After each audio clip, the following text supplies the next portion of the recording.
Hello, everybody. Welcome to Kevin Plays Disc Golf. Today we have a playthrough and course review from Living Memorial Disc Golf Course in West Brattleboro, Vermont. My name is Kevin, and I play disc golf.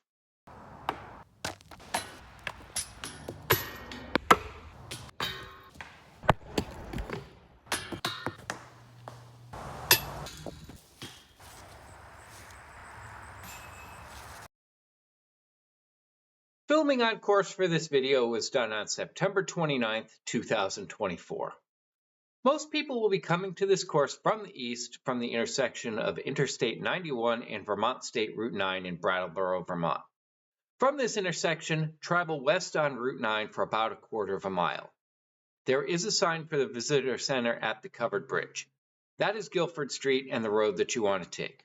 The road is immediately on the left after the church. If you are coming from the west traveling east on Route 9, there is a well-marked summer farmers market that will be on your right. Shortly after this, you'll see the covered bridge on your right, and Guilford Street is on the right immediately after the entrance to the covered bridge. After a short distance on Guilford Street, there will be a T intersection. Going right takes you to the covered bridge, but to get to the disc golf course, take a left.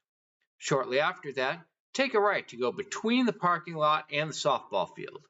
Here the road will start going uphill. There will be a parking lot on the right for the pickleball court and skating rink. This is the closest parking lot to hole 1. The start kiosk and hole 1 tee are just across the street from where you enter the parking lot.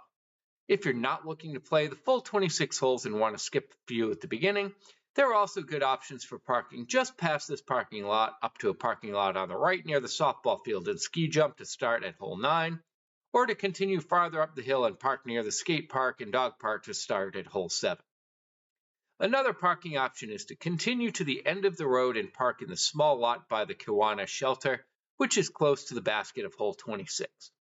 From here, it is a short walk to the tees for holes 8 and 11, and a slightly longer walk to the tees for holes 2 and 9, or a long but reasonable walk to the tee of hole 1 that you would have to take anyways at the end of the round. This is a multi-use park that is quite popular. The day I got there, there were many people in the park that were not playing disc golf. Though the disc golf course is separate from the majority of the other park activities, just be aware that there may be others using the property that you should be aware of and that you should yield to. When I played this course, it was in the early fall and had been quite dry. Though there are a few places where there is likely to be more water in the small creeks and swamps that are out of bounds, the inbounds portion is unlikely to be affected. The biggest places where you really don't want to throw a disc when it is particularly wet will likely be the swamp that is out of bounds that you have to clear on the right of hole 14, the swamp on the right of hole 19, and the swamp that you have to clear on the tee shot of hole 20. There are 3 tee locations for most holes: A or blue, which are the longest, B or white, which are intermediate, and C or red, which are the shortest. There are a few holes which have shared tee positions, and the video will point out where these are for each hole. I played the long blue A tees on all holes. Holes 14 and 20 are the only holes where there is significantly more potential of losing a disc on the tee shot from the blue A tees rather than from either the B white tees or C red tees. I played what is listed on UDisc as the full Monty 26 configuration, playing all 26 holes, though there are a few other course configurations. The OG18 layout uses the short basket for hole 14, then continues to hole 23. The hole 14 playthrough shows how to play both baskets as well as how to get to the tees of both holes 15 and 23. The Brat Beast tourney and full woods layout both start at hole 9, with the difference being that the tourney layout goes from the basket of 25 to an alternate tee that plays to the basket of hole 8. While the full woods layout plays hole 26, I did not see the alternate tee that plays to the hole 8 basket, however I didn't go looking for it either. The long basket for hole 14 and the new holes 15 to 22 all appear to be recently built and are still under construction in places, but they are all very playable as they were at the time of filming in September of 2024. Alcohol is not allowed in the park. Trash is carry in, carry out, though I did see a few trash cans in the parking lots and by the skate park and dog park. Though there is a bathroom at the base of the hill at the main park entrance building, there are no bathrooms on the course. Dogs are allowed on course as long as they are on leash and you clean up after them. There's also a dog park adjacent to hole 3. Playing this course in the winter will be significantly affected by the ski area. Holes 1, 2, 3, and 8 are all likely to be unplayable. There also may be events throughout the year that use the stage that would make hole 9 unplayable, and it is possible that there may at times be nature or retreat events that may make holes 11 and 25 unplayable. However, it appears that the lean-tos and amphitheater are not regularly used. The Town of Brattleboro website appears to have all of the latest up-to-date events, so if not playing those holes might be deal breakers, check the park website, which appears to have a regularly updated calendar of events. One other thing that did not click with me until well into the round was that the small numbers with a plus or minus next to each tee distance on the tee sign indicate the elevation change on the hole. Post in the comments how far off my estimations were on the elevation changes I mentioned. I'll have my overall review of the course at the end of the video. Be sure to post your comments as to your thoughts of what looks fun and where you think the problem areas are. Now we'll move to the property and get a good look at the parking lot and the road from the starting kiosk. Alright, today, September 29th, we are at the Memorial Disc Golf Park in Brattleboro, Vermont. Here we are at the starting kiosk.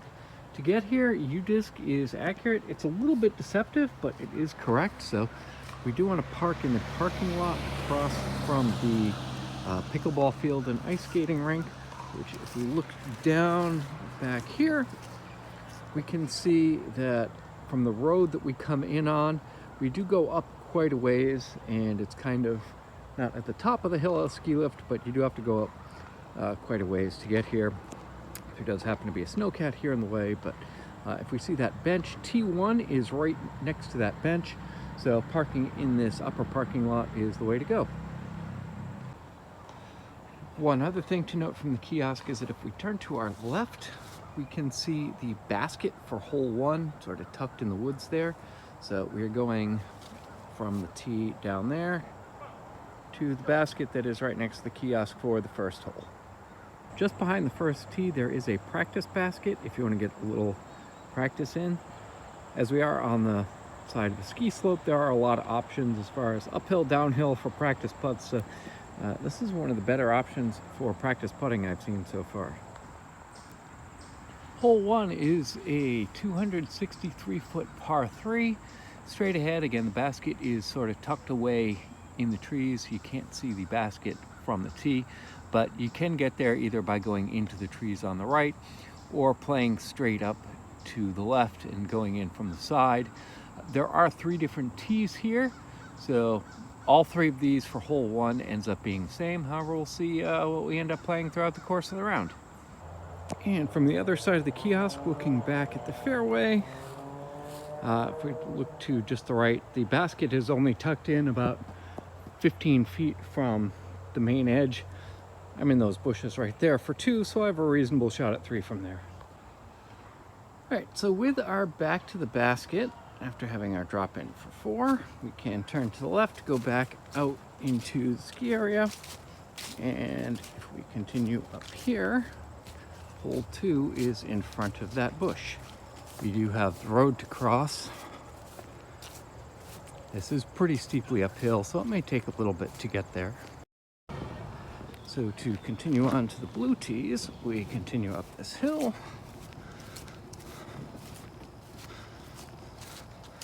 And the tee box is right up here. Hole 2 is a 546-foot par 3 from the blue tees. Generally, it looks like I'm going to be playing the blue tees on this course. It is significantly downhill, so it will play quite a bit shorter than that. 4 is very makeable on this. It's very open. A couple key things to note: there are the lines for the ski lift going up, and there's also power lines. Not sure if you can see it, but somehow somebody managed to get their disc stuck in the power lines up top. So not quite sure how that works, but good luck to them. So as we cross the road, it appears that the white tees should be there. And we can see the red tees over there if you're looking to play that. The basket for hole 2 is down yonder with the yellow flag on it. So a hole like this is good for the confidence early in the round. Although one thing to note here is that the ground does drop away very steeply behind and to the right of the basket from the tee, but it's so open that even with the tee shot that went far but in the wrong direction, I still had to drop in for 4, so I will take that. So to get from the basket of hole 2 to the tee of hole 3, we can take a right turn, and if we are playing the white tees, they are right up there. We can see them as we are walking in that direction. And if we follow the path around to the left side, just sort of follow this tree line, and just over this crest, we can see the tee sign that we are going to. And I believe the basket is tucked up around that corner there, but we'll see when we get to the tee sign. And here we are at the tee for hole 3. Hole 3 is a 242-foot par 3, pretty much straight uphill, and it does go from right to left. The basket follows the tee line. The basket is tucked in to the left. It's not as far up as the fence for the dog park. Dog park is actually out of bounds, so don't go over that fence, but it's enough uphill that it's going to be tough to get there. The white tees we saw from the last tee pad. The red tees are actually right at the top of the first mound, straight ahead of us. Just above the red tees for hole 3, looking back at the tee pad, here's where I landed. And just past it, tucked into the trees, is the basket. So again, even though it's a lot uphill and I ended up short, still a good shot at a 3 from here. So the third shot bounced off the top of the basket, so I ended up with a 4. So there is the dog park with some doggies running around. Run, doggy, run. To get from the basket of 3 to the tee of 4, we can grab our disc out of the basket, take a little left into the woods. Again, there is a sign for next tee here. How long those will last, I don't know.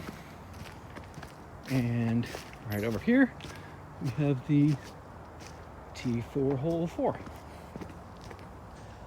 And if you keep an eye out, some of the trees have these nice little descriptions on them, so you can actually get a little education and learn about all the local wildlife and find some of these. There's some information on moss on the third tee, and here's the second one I've noticed about the butternut hickory and swamp hickory. Hole 4 from the blue tees is a 253-foot par 3. So just to show you where the other tees are, if we take a little glance to the right, there are the white tees. The red tees are directly in front of us, sort of at the crest of that hill. And just beyond that, you can see the basket sort of tucked behind the last of those large trees on the left. From here, we can only see half of it, so I'll point it out, but you can see the basket from the tee.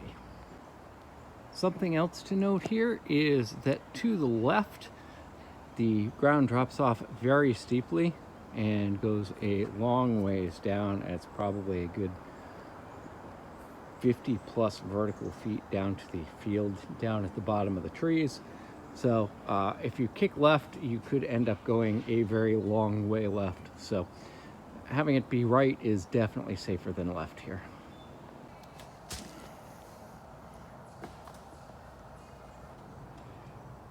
From here, we can see the basket is about 10 feet behind that tree that it's hidden from off the tee. So I had a nice drive, missed everything, and easy drop in for 3 here. So I can get our disc out of the basket. To get to hole 5 from here, we take a right to go up this path. But before we do, if we take a gander to the left here, through the trees, straight through the middle there, we can actually see the 5th basket from there, so we know where we're going. So we can keep moving up this hill.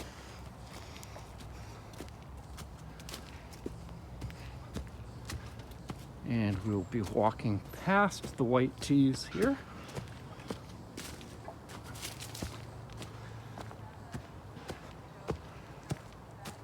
So Here we have the white tees, and just beyond them up there, beyond that large tree, are the red tees, white tees, and the blue tees. Hole 5 is a 195-foot par 3. Again, not that long, but there are a lot of trees that come into play. From this elevation, we can just barely see the basket peeking out from behind the trees. The idea is going to be to go straight for a while and then take a right turn to get close to the basket and hope you don't miss any trees if you go too far left. So if you miss here, you want to end up missing to the right. Well, I threw a disc that was supposed to go overstable, but I pulled it left and it stayed going left. So I ended up all the way down at the bottom of this first hill. If we look up, I can see the basket from here, but getting there is another question entirely. So it's nice that there's this little ledge here, but I'm still a solid 30 vertical feet below the basket. I'm actually past the basket a little bit as well. So the one time where it would have been nice to hit a tree, of course, you don't. All right, with our back to the tee after having scrambled for my 4 from the bottom of the cavern, something I will point out is there is a barbed wire, rusty barbed wire fence. It's not marked as out of bounds, so it's okay, but just be aware that it is there. It's not down where I was, it's a little bit further past the hole and to the left of the hole, but it doesn't go the whole way across, so just be aware that it's there so you don't poke yourself on it. So to get from the basket of 5 to the tee of 6, we can walk past the basket,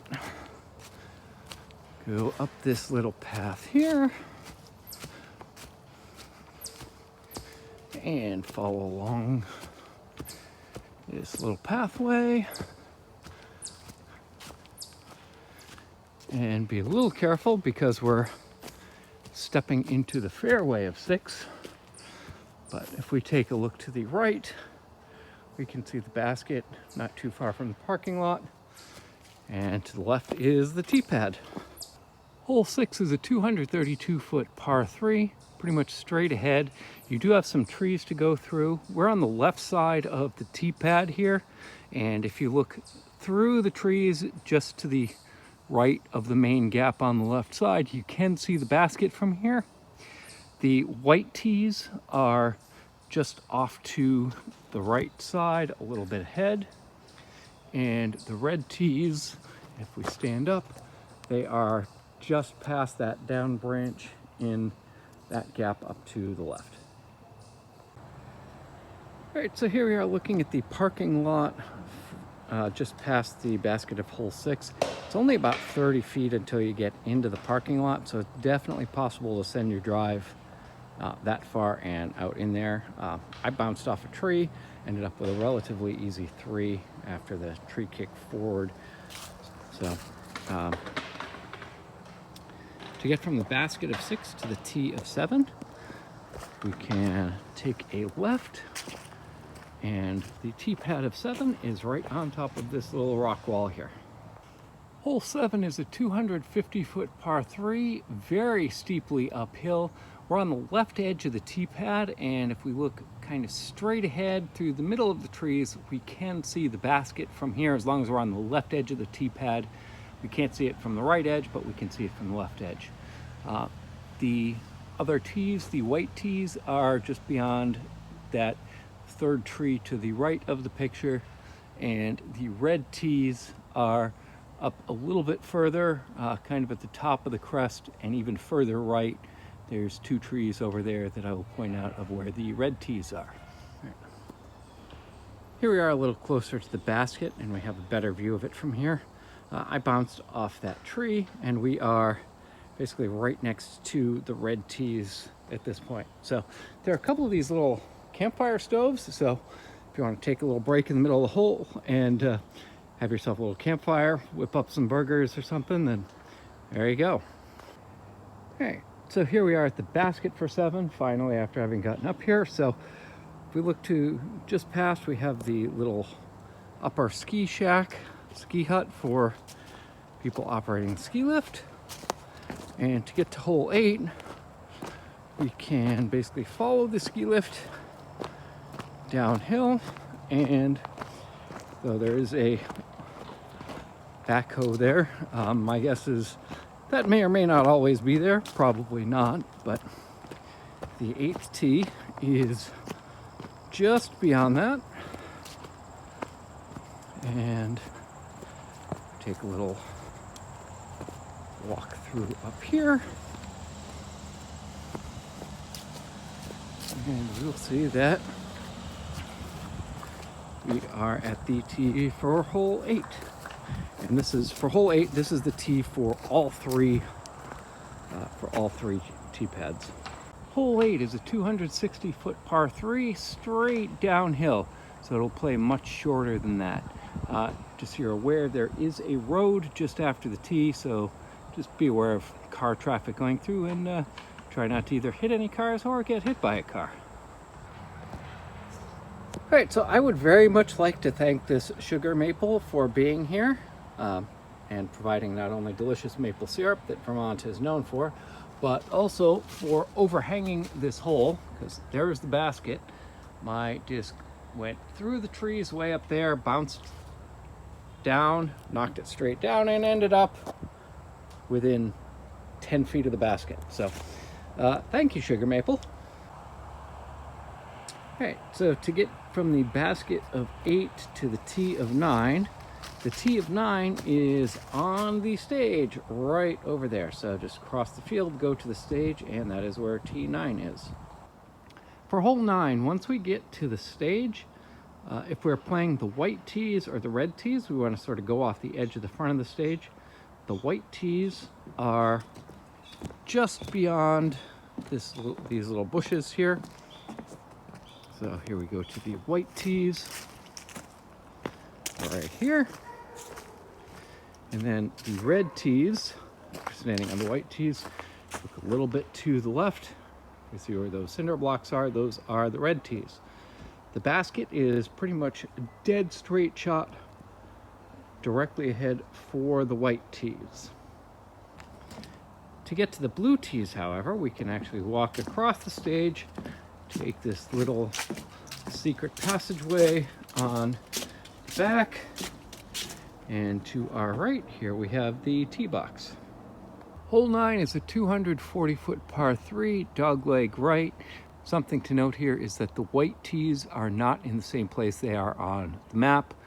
However, this is a slight dogleg right, but if you pretty much go right down the alley, the basket is tucked away to the trees on the right.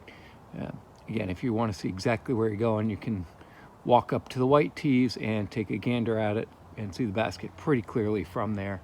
It's not surrounded, it's easy to see once we're in that fairway. Here we are in the middle of the fairway looking back at the tee, and if we spin around, we can see the basket pretty much dead straight right in front of us. I am in the woods off to the right of where we're standing, but I'm still going to have a good shot at 3 from there. So here we are at the basket of hole 9. Just beyond this, if you're wondering what this large structure off the tee is, that is a ski jump. So this is the second in the series that has a ski jump in it, and a nice little ski jump landing hill. You wouldn't want to do this now, but this is sort of a nice overlook of the fields here. Something else to note is that there is this little log post on the right side of the basket as you're looking from the tee, and I'm quite happy they are here because I would have ended up a lot further down that hill had that not been there. So we made our 15-foot putt for 3. To get from the basket of 9 to the tee of 10, we can look to our left as we're looking at the ski jump, sort of walk up parallel past where the ski jump is, up this little trail here, and up a little further.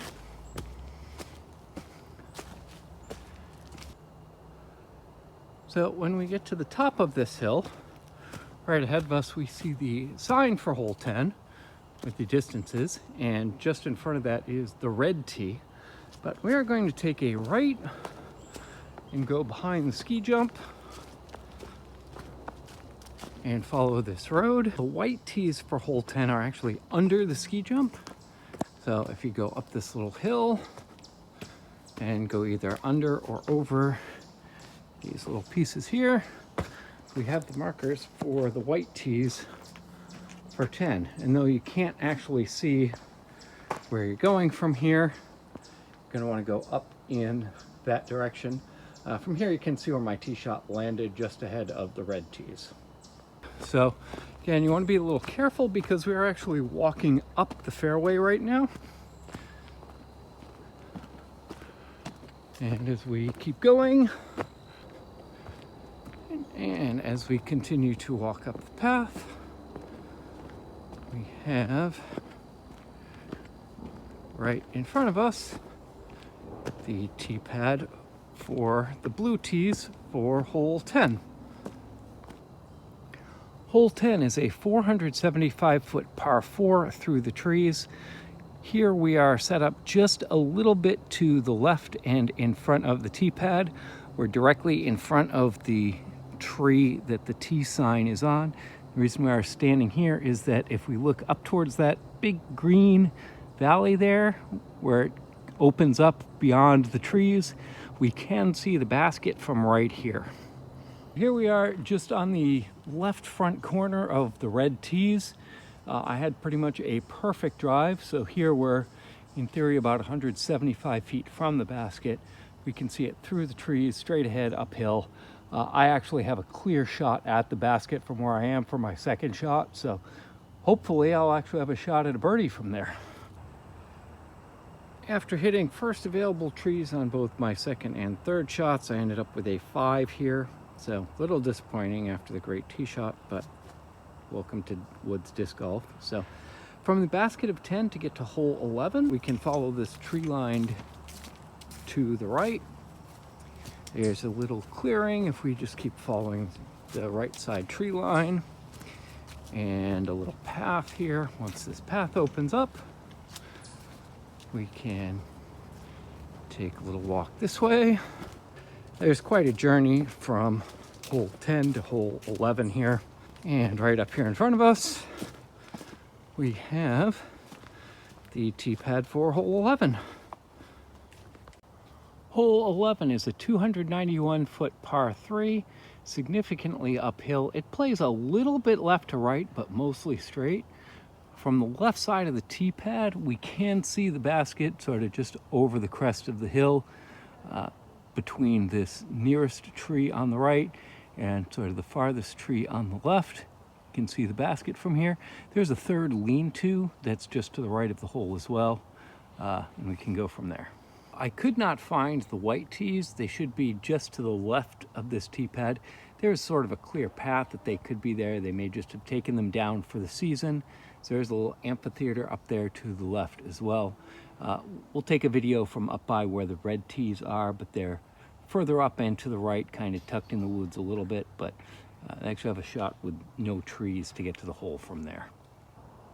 Here we are looking back at the tee pad, about 75 feet off the tee. And if we spin around just to the right of the fairway, there is the red tees for hole 11. Right, here we are a little further up, right next to the first cabin, looking back at the tee. And if we spin around, there we can see the basket straight ahead of us. You can see the basket's actually closer to that third lean-to that you can't see from the tee, but we can see the basket from here. I'm pretty much dead right of here. I don't have a clean look at the basket, but I should be able to get close and have a shot at 3. All right, after taking a 4 on hole 11 with the third lean-to just to the right of us, we want to go behind that lean-to, follow this path, take a look at the eastern hemlock. You can pause and read that if you'd like, and go up to the left, and here we are walking uphill. One thing I've noticed about this course is that most of the uphill, rather anyway, is walking between the holes rather than playing holes that are straight up. There are a couple of them that are, but for the most part, most of the holes play either flat or downhill or slightly uphill. Once we get to the top of this path, here we have the tee box for hole number 12. Hole 12 is a 412-foot par 4 uphill. So here at the blue tees, the white tees are just above and to the right of us, maybe 20 or 30 feet away. The red tees are, if you look at that bright tree, just to the right of that, there are two other trees there. Those are where the red tees are, a little further up. And then we're on the left side of the tee pad here, because from here, just between that white tree and the large cluster of trees way off in the distance, you can see the very edge of the yellow basket. Again, here would be nice if they took out a couple of these trees here probably, but if you can get up there and miss some of the trees, then it's short enough where, again, 4 is very reasonable and 3 is a possibility. All right, here we are just to the left of the red tees. We can see the basket much clearer. Again, narrow gap to get up there, but if you can avoid the trees, you can still have a shot at getting there.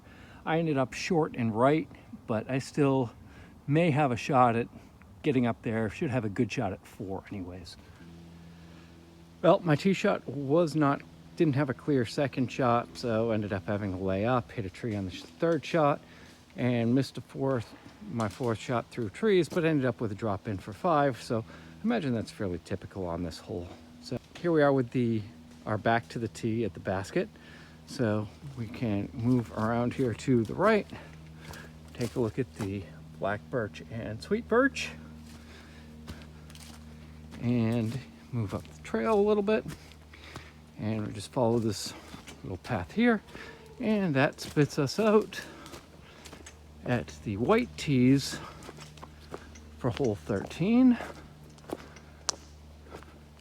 And the blue tees for hole 13 are just past this, up this little hill, and here we are. Here we are at the white tees for 13, just to see where we are going. So the blue tees are a 221-foot par 3. Here we're at the white tees, just so we can see exactly where we're going. If you look dead ahead between the small tree and sort of that next cluster of trees way up, just to the right of that, in that gap, you can see the basket. You cannot see the basket from the blue tee, but we'll show you what we have for a look from there. From the blue tee, which again, blue tee is 221, the white tee is 213. But from the blue tee, we have to go much farther right to left, and we could see previously that the basket was on top of that hill in a cluster of trees. Sort of that top of the hill you can see to the left, the basket is in that area. So we need to move it quite a bit from right to left in order to end up where we want to. All right, so here we are, not too far up the fairway, looking back at the blue tees, and then the concrete patch that is the white tees, and the red tees are over there.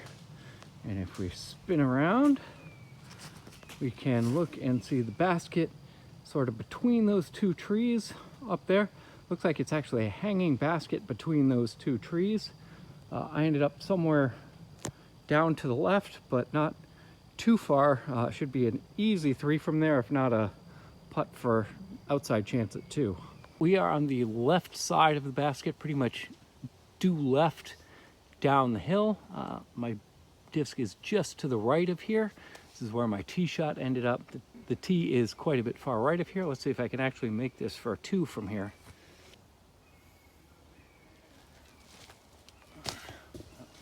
Well, I hit the gap, but was just a little bit too low, so that'll be an easy drop-in 3 from there.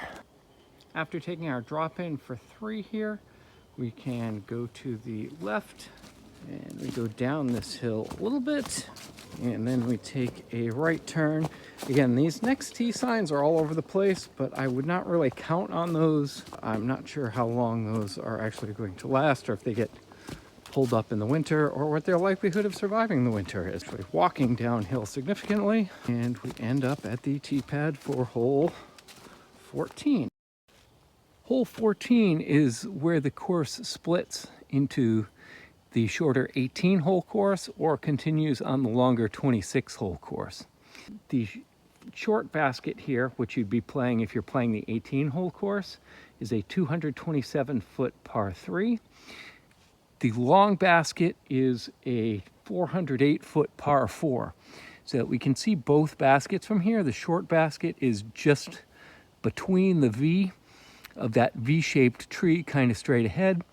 The long basket is way up on top of the hill, up yonder.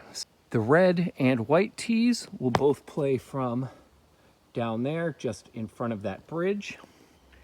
I'm going to be continuing along the 26-hole course, so I'm playing the par 4 here, but I will give you the directions of exactly where to go. There is out of bounds here, so anything on the creek side of the little log stump wall is out of bounds. There is a drop zone, which I will point out. It is a one-shot penalty to go to the drop zone if your tee shot goes OB. If your drop zone shot goes OB, it's played as standard out of bounds, so take a one-stroke penalty and play it from where it went out of bounds. Now, I'm playing this in late September, so that creek area is fairly dry, but I'm guessing that in the spring, it's going to be very wet there, so a chance of lost disc is fairly high here in the spring when it's wet.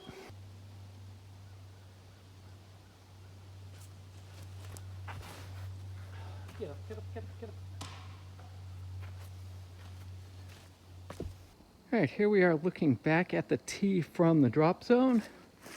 And if we turn around, we have the short basket right in front of us. So even if you're out of bounds here, you still have an outside shot if you can make a 60-foot or 50 or 60-foot putt for 3, even going out of bounds. The long basket is still way up there, so I'm not sure we can see it from here, but it's up around the corner to the left, still way uphill from where we are now. Here we are at the short basket for 14. So to get to the hole 23 tee, which is where you would go to if you're playing the 18-hole course, we turn around, go back towards the tee where we came from, and follow along. And then there's this path to the right here. If we go up this path and continue up,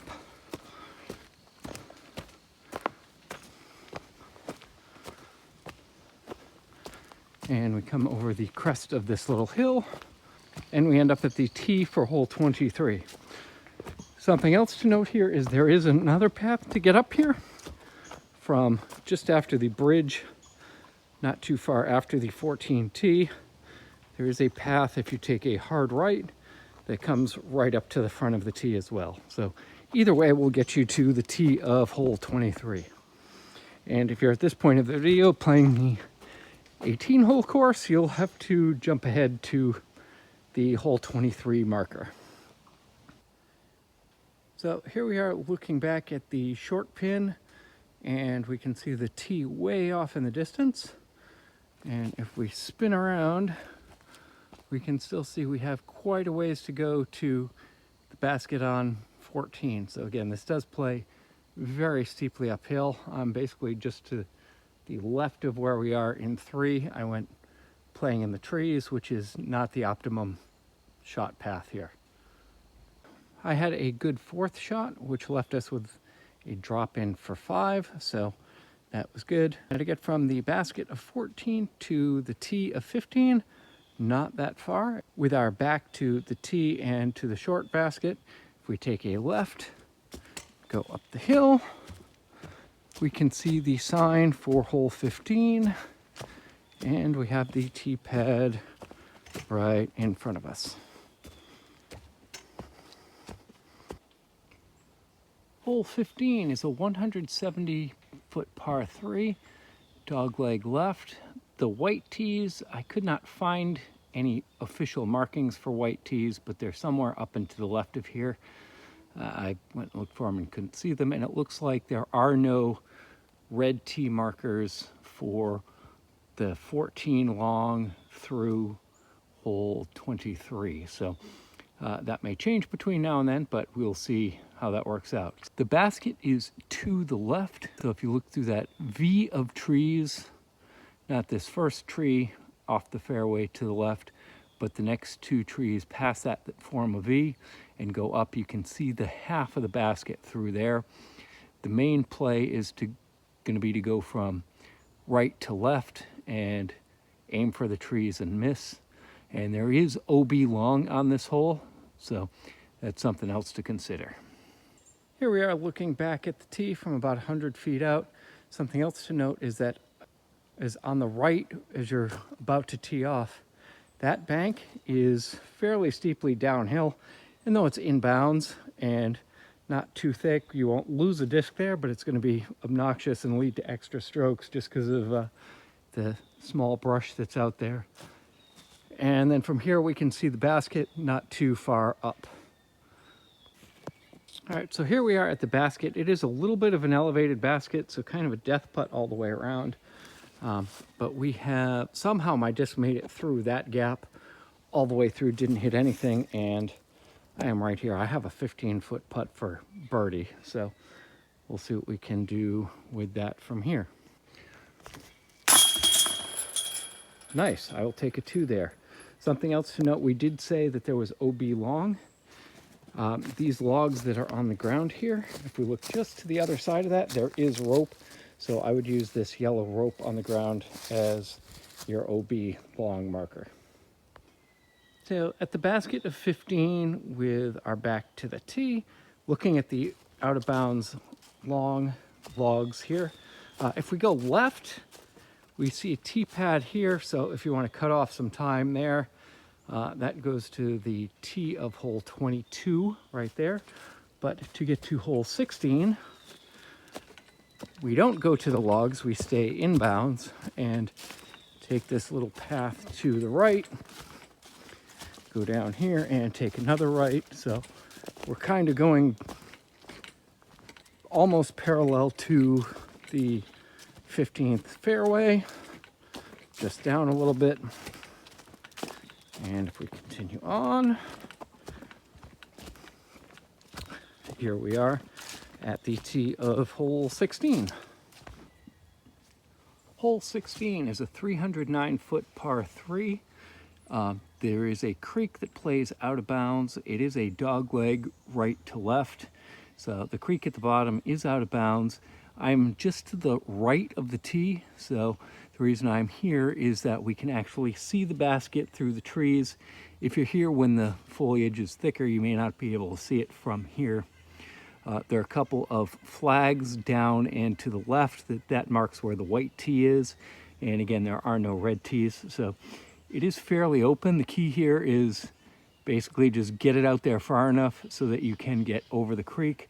It is downhill significantly to the creek. So, and at a 309-foot hole, my guess is it's probably about 175 and a lot of downhill to the opposite side of the creek. So just before we get to the creek, there is a drop zone on the right side just before we cross that bridge. I ended up bouncing off a couple of those branches and making it barely to the other side, but I actually have a reasonable open shot to get to the pin from there, albeit longer than I would like on a par 3. Here we are with our back to the main landing zone at the basket of 16. I ended up going about 10 feet long on my approach and ended up with a 10-foot putt for 3.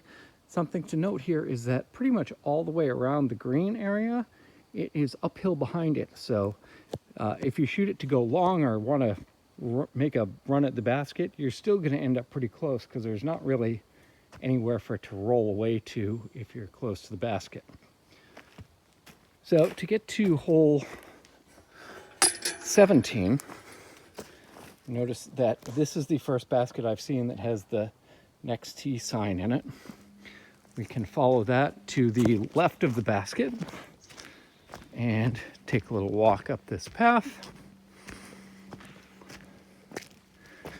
and go up a little further. And here we have what would be the white tees just to our left. And if we take a turn to our right, we end up at the tee for hole 17. Hole 17 is a 242-foot par 3, significantly downhill, significantly right to left.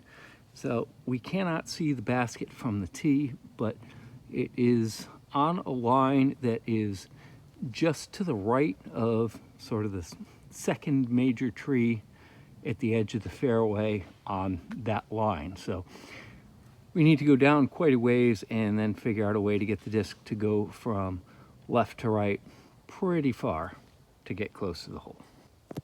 So here we are, we're short of the landing zone of where we want to be, but here we are looking back at the tee, but we are right next to this cluster of 3 trees, which is a good marker off the tee. And if we turn more, we can see how far over to the right off the tee it is. So again, that tree that's on the left side is the one that looks like it's kind of straight away off the tee, but we have a long way to go to the right, even beyond that. I bounced off trees and ended up just to the left of here, so I've still got a shot at 3 from here, but no shot at 2. We took a 4 at hole 17, not great, but ended up with my second shot was not very good, so missed a long putt for a birdie, but had a drop in for 4. So from here, just a couple things to note on 17. There is that creek to the left that is marked by out of bounds rope. So that is OB over there, even though it's not mentioned off the tee. And then just past that, if you want to skip ahead a little bit, that jumps up to hole 20. But to get to hole 18, where we are going, we will take a right to go up this hill.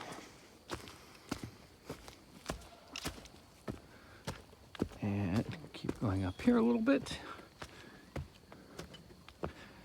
And hole 18 is not too far up here.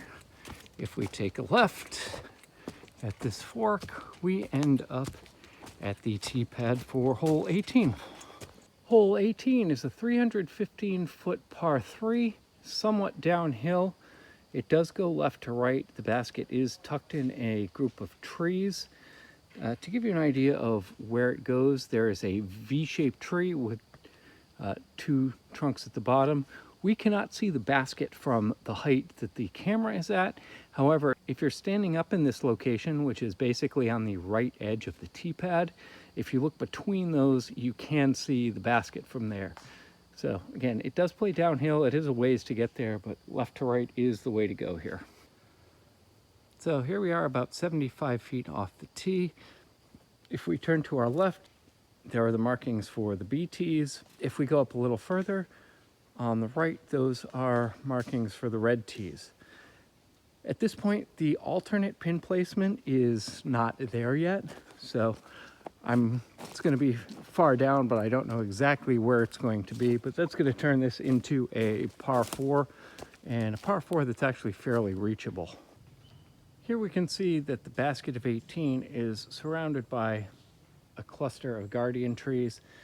So I had my second shot approach, hit basically right in front of that second tree there, kick the wrong direction, and roll away about 30 feet. So I ended up with a 4 here.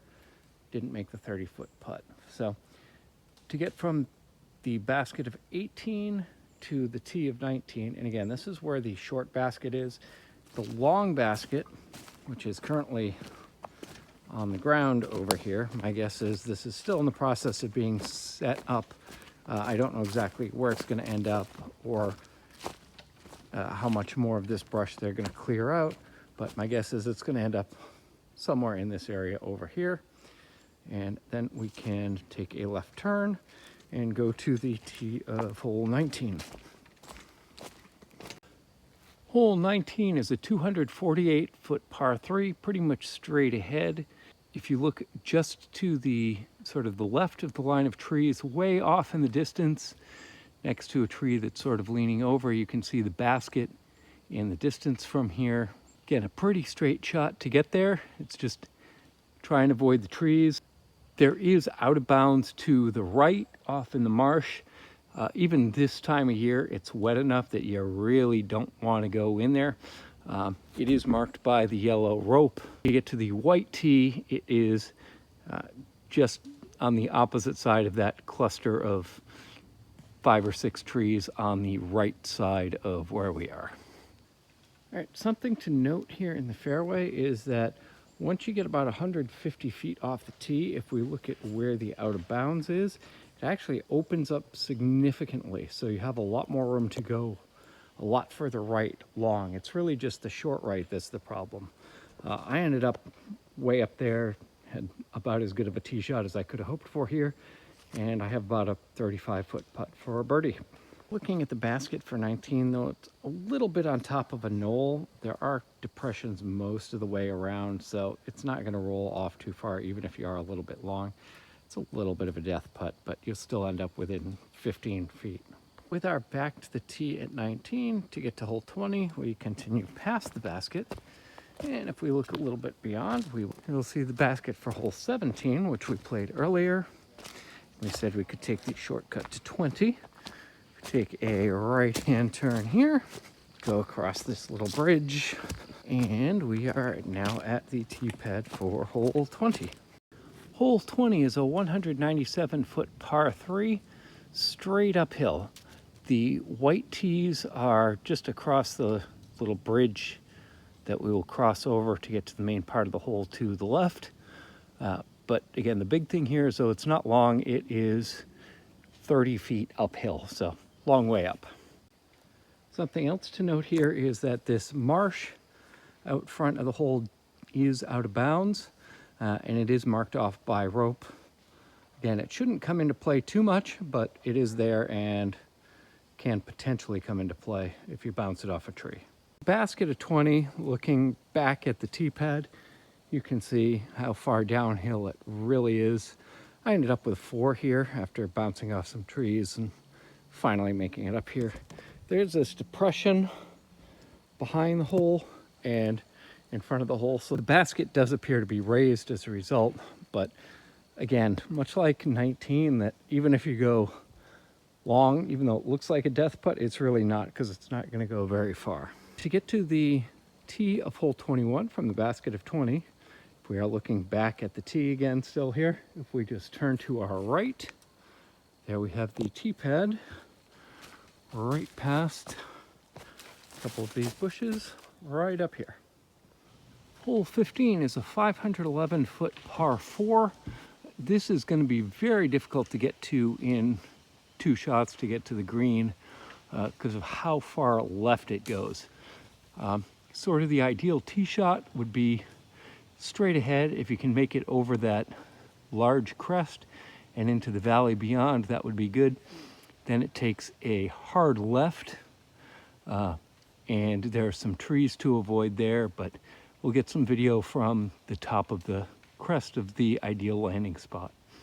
All right, here we are looking back at the tee for where our ideal drive would end up, basically at the top of the crest of the second hill. If we spin around, though there are a lot of trees to get through, ideally we would like to end up on the top or even down the backside of that second crest. And then the basket from there is off and to the left behind where that second crest drops down. Looking back at where our ideal drive would be, we're here looking at where our ideal second shot would be at the top of this second mound past. And we can see the basket finally to that cluster of trees to the right, sort of right in the middle. The basket is on top of a rock, but from here it looks like if you hit the rock, then you're gonna have, it may be straight up, but basically a drop in from whatever you get from there. Here we are looking back at the crest. I ended up here in 5 after having bounced off a couple trees. Like, I had a miracle 4th shot that was basically just up this rock 10 feet for 5. So I will take that and be very happy with it. So we can get our disc out of the basket. And then to get to the next hole, we can go down this hill, across this little bridge. My suspicion is that this is going to be very wet in the spring, and sort of take a little right down this path here. And here we end up at hole 22. Hole 22 is a 333-foot par 3, dogleg left. You can barely see the basket through the trees. If you look to the left where those two V-shaped trees are, and it looks like there's a teeny little gap there. To the right of that, there's a small X gap at the bottom where two trees cross, and the basket is just beyond that. So you can see it. I'll point that out in editing a little bit better, but the main path is to go down the pathway. The main fairway is pretty open, so if you can get to the left side of the fairway around the corner, if you can get down that far, you can still leave yourself with a circle 2 putt for birdie from there. And here we're on the right edge of the fairway from looking at this from the tee, from where you can see out. And if we turn around, we can see the basket, again, sort of tucked in amongst those trees there. You can actually get a little bit further up here, so, and still see your tee shot. So if it kind of disappears over the crest and is going left, if it's on the right side going left, that's kind of ideally where you want to be. After having bounced in the woods, my second shot is about 20 feet to the right of where I'm standing, so hopefully a 4 from there. All right, after having bounced off multiple trees and ended up with a 5, after my fourth shot bounced off the cage from about 60 feet out, to get from the basket of hole 22 to hole 23, we go past the basket and follow the path here.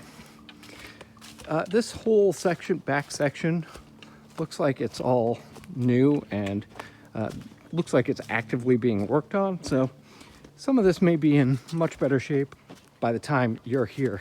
But to get to 23, continue on down the path. And now we end up at hole 23. And here we are at hole 23. For those of you who are playing 18 holes, welcome back. So hole 23 is a 233-foot par 3. It goes down a very large gully and then back up the other side. There is OB at the bottom of the ravine, and there is a drop zone, which I'll point out. From sitting from right here, if we look sort of through the, not the first gap to the right, but sort of the second-ish gap up near the top of the hill, we can see the basket. So from right here, we're sitting on the right edge of the bench next to the tee pad. You cannot see the basket from the tee pad itself, but you can see it from here. Here we are at the white and red tees for hole 23. So we're just past the creek. This should be treated as the drop zone. They do have out of bounds line here, just on this side of the creek. So this is where you should be playing your drop shot from. My drive ended up hitting a tree and is just on the other side of that mound, but we can get an idea of how far uphill it is here. Again, the farther up the hill you can get on your drive, the better off you are. Well, I couldn't have laid it up any closer for my par here, so we can grab our disc, take our par, and then to get to hole 24, you can go past the basket, just to the right, follow this path here. And this is a little bit of a journey, but not too far. And also slightly downhill, which is nice after the last hole, which is almost straight uphill. Here we are at the tee for hole 24. Hole 24 is a 509-foot par 4, dogleg left, significantly downhill. So you kind of want to go straight. We'll get some video from the red tees, which is just to the right of the two large trees in front of us, so we can see exactly where we're going. From the blue tees, the white tees are down about 75 feet and tucked into the woods on the right side. And then looking back at the tee box, the blue tee. We have the white tees over there, and we are standing right by the red tees here. So if from the red tees, if we look right down that sort of that central pathway there, that the basket is right up there. So just so you get an idea of the green area of 24, there are several logs back there that provide a backstop. So even if you get a rollaway, it's from far away, it's not going to be too bad. So I ended up hitting every tree and taking a 7 here. So that was not good, but sometimes that happens. So from here to get to hole 25, we go past the basket, sort of up this little hill to the left, and we have another path to follow, and we can continue on to the end of the path. We're actually not too far from one of the earlier holes. I believe it was hole 11, where the basket was by the cabins. So we're right behind that now. And here we are at the tee box for hole 25. Hole 25 is a 275-foot par 3, somewhat uphill down a gully. So again, we're on the blue tee pad. The white tee pad is just ahead to the left, and the red tee pad is a little bit further down just in front of the white tee pad, just off to the left of this main trail. So if you're on the left side of the tee pad, you can see the basket. So if you see the two trees, twin trees that are right next to each other, if you look between those two trees, you can see the basket at the top of the hill. So again, we're going down a gully and back up. So the further you can get it off the tee and the further up that hill you can get, the easier your second shot is going to be. Here we are up on the green looking back at the tee. And if we make it up to the crest of the hill, we've got maybe in circle one-ish, about a 35-foot putt to the basket. So if we can get up there, we're good. I'm there in 2. I glanced off that first tree that you needed to look between to get to the basket, ended up in the woods, but had a clear shot to get close. So I have a drop in for 3, which I'm quite happy with here. To get from the basket of 25 with the tee behind us to 26, we continue past the basket to the right, go up this path here, continue on through the woods,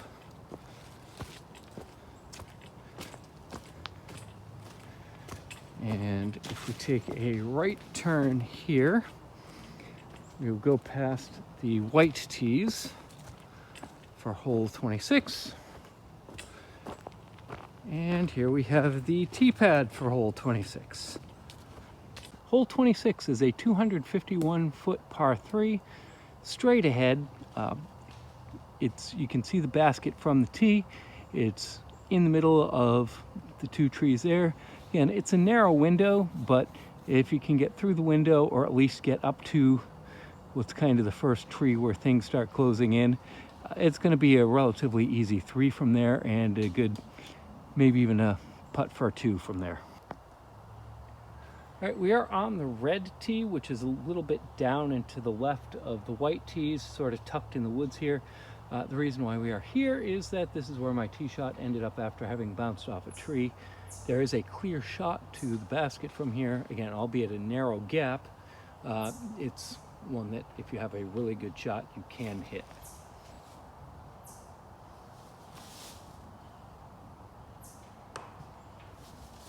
Well, that was close. I'll take it. I made it at least through the first gap and got close to the second, close to making it through the second one. All right, so that is it for our 26-hole course. It said off the tee there was an option for hole 27, so we'll see if we can find that. It said it was to go down this path to the left. I do not see a hole 27. I've done a little bit of looking, but we'll see what we can come up with. So the tee pad over there is hole 8, which we did very well on earlier today. Well, my suspicion is that they may be making a hole 27 to that basket right there, and there just is no tee pad set up yet that has been built. So we'll see what we can do from up here down to that basket, because that was not used earlier. So I have no idea how far this is, how long this is, but my suspicion is, again, they'll probably be having a 27th hole here, because, again, that basket was not used, and it is in the direction of the parking lot. So we'll see what happens here.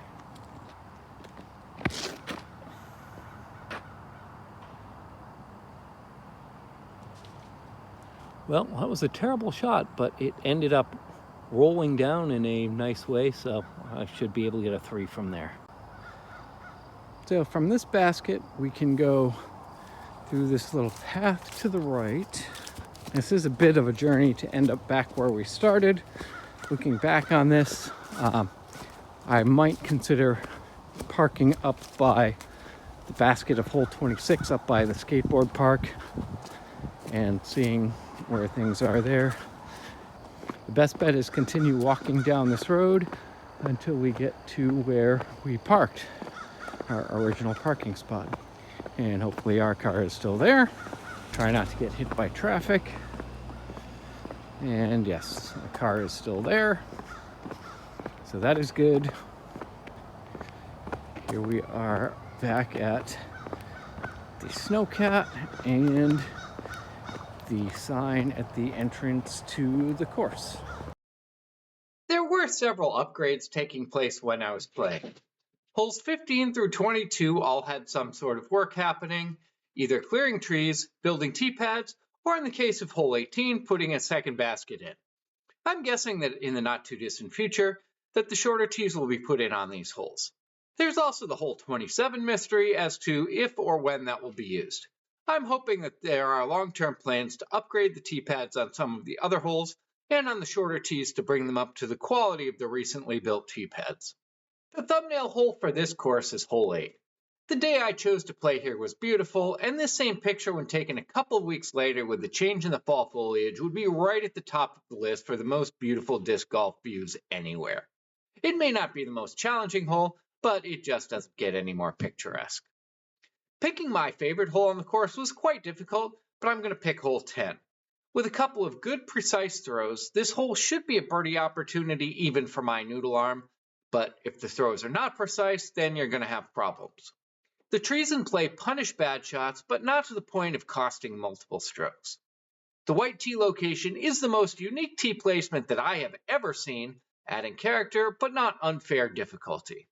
As an honorable mention, depending on where exactly the long basket placement ends up being on hole 18 and what the area around the basket looks like, this could also be a contender for my favorite holes. I am also a fan of holes 2, 9, 13, 16, 23, and 25. There's a lot of good on this course. My least favorite hole is hole 21. The second shot has enough random trees that there isn't really any good way to pick a spot where you think you would like to be after your tee shot. The rolling hills and valleys are enough to create a challenging hole, especially with a blind shot to the basket even without the excess trees in the way. Putting a flag on top of the basket so you can see exactly where it is and clearing out some of the trees to create a couple of well-defined gaps for your second shot would go a long way to improving this hole. That said, this is the type of hole that led me to create these videos in the first place, where you stand on the tee looking at a randomly yet evenly scattered assortment of trees and wonder, where the heck do I want to be and where exactly is the basket? The first and last holes are critical for introducing the course and leaving the last impression at the end of the round. Though the first hole is only really indicative of what to expect from a few other holes, it is a good hole to get started on. It has some challenge, but is not overly difficult or complicated, and if you made a mental note of where the basket was from the start kiosk, you know exactly where the basket is from the tee. Hole 26 is also a good finishing hole, as it is a birdieable par 3 with a precise tee shot, but unless you get a couple of unlucky tree kicks, you're most likely going to end up with a par here. If you feel bad about how you played this hole, it's likely going to be a botched throw or two, not because the hole is particularly punishing. This type of hole does make me want to come back and play the course again. If there does end up being a hole 27 added to where the extra basket appears to be, I can't really give my thoughts until I see where the tee is, but my suspicion is that it will be just fine, as an open downhill tee shot will always make you feel like you had a better last throw than you actually did. Overall, the course was relatively easy to navigate. This was greatly aided by the next tee signs, though I'm not sure how well these will survive the winter or if they get picked up at the end of the season and put out again in the spring. With the signs in place, course navigation was like cooking mac and cheese from a box. As long as you follow the directions and have a slight idea of what you're doing, you're going to end up just fine even if you go slightly astray from the directions. If you make a horrendous error, you can still get yourself lost, but even that is difficult to do as long as you're paying a little attention to what's going on. As long as you pay attention to the signs, other than finding the tee of hole 2 from the basket of hole 1 and finding hole 8 from the basket of hole 7, navigation between holes isn't particularly difficult. The biggest navigation issues are on course, figuring out exactly where you need to go on holes 3, 11, 21, 22, and 24 to get to the basket. I did attempt to film the navigation in a way that could still be followed even if the next tee signs were not there. Though this may seem like a long list, remember this is a 26-hole course that we're dealing with, not a standard 18-hole course. This course is relatively safe for discs. The places where I was concerned that it may be possible to lose a disc with a throw into the woods on the left on hole 3, a bad tree kick left on holes 4 or 5, where though the brush is thin enough to find an errant shot, it may be a long way down. On the right of 9 or 10, if you go way off the fairway deep into the woods, may be an issue. The swamp that you have to carry, and on the right of hole 14, and the swamp right on 19 and 20 are also issues. Most of these don't come into play without a bad tree kick in the wrong direction. When I played, it had been dry for some time, so the swamps in 14, 19, and 20 weren't that bad, but in the spring when it is particularly wet, going into these marshes is likely to mean a lost disc. With all of these places to lose a disc, though, only standing on the tee of hole 14 did the thought of potentially losing a disc come to mind and resulted in a more conservative play than I would if there was no lost disc potential. The Discraft baskets were all of excellent quality. I have no complaints. They are consistent, and the yellow banding makes them easier to see than it may appear from the video. The tee pads were also well defined, though there is some inconsistency, and the quality of the blue A tee pads are generally better than the white B or red C tee pads. There appeared to be active upgrades to some of the tee pads while I was playing. The blue tee pads on the new holes 15 to 22 all appeared to be recently installed. My overall course rating for the Living Memorial Disc Golf Course in West Brattleboro, Vermont is that I would be willing to drive 3 hours out of my way to play this course for the first time and 2 hours to play it again. If you're looking for courses to play while following the New England swing of the Professional Disc Golf Tour, this course is less than a mile out of the way to the direct drive between Maple Hill and Smuggler's Notch. There are a few smaller course options within a half-hour drive of Memorial Park that I haven't played yet, but I can't imagine that any of them will be as good as this one. Even though I only played this course once at the time of release of this video, it has become one of my favorite courses that I have ever played. I will definitely play this course again, likely in late spring or early summer. I am interested to see the progression of holes 15 to 22, and if the additional wetness on the course affects anything significantly that I'm not expecting. If there are any major changes, this is a course that I will make sure that I post the changes of in the description of this video and possibly make an additional video for this course if it is warranted. Like, share, subscribe, and like The Legend of Zelda, check out another video link here.